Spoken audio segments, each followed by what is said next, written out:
Third question, इसका ए part क्या है? In the figure this AD parallel to BC, ये AD पैरेलल टू BC है। If angle ACB equals to 35, ACB ये angle 35 है। Find the measurement of DBC, DBC ये angle हमें find out करना है। अब यहाँ पर हम देखेंगे कि ये एंगल किसके साथ रिलेट कर पा रहा है, इससे तो कोई इसका रिलेशन नहीं है।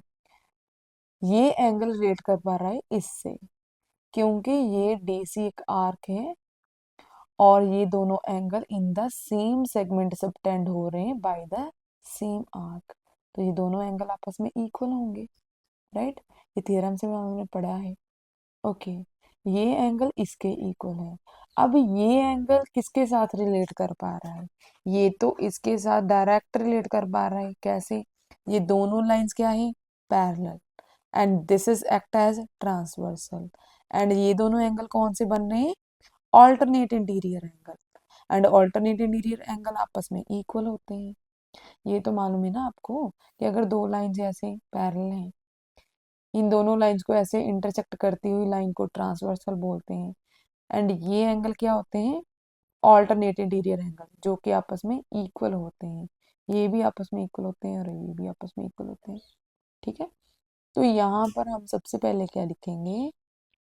This angle equals to this because these are alternate interior angle. इसको कैसे लिखेंगे हम?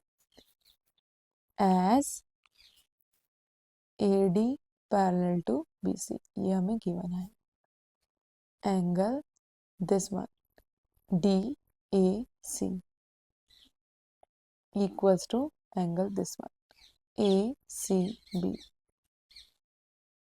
रीजन क्या देंगे? Alternate interior angles. ओके, इसके बाद ये देखो ACB कितना है? 35, तो यहाँ पर लिखेंगे DAC equals to 35 degree. Okay, इसके बाद हम इसको इसके इक्वल लिखा, अब इसको इसके इक्वल शो करेंगे। ठीक है, कैसे? Also angle DAC equals to angle DBC। क्या रीजन देंगे?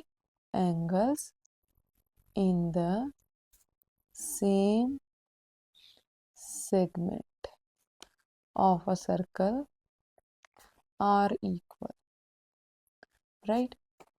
ओके, अब यहाँ पर एंगल DBC, ये DBC जो कि हमें फाइंड आउट करना है, ये किसके इक्वल है? DAC के, एंड DAC किसके इक्वल है? 35 के, तो यहाँ पर लिखेंगे 35 डिग्री।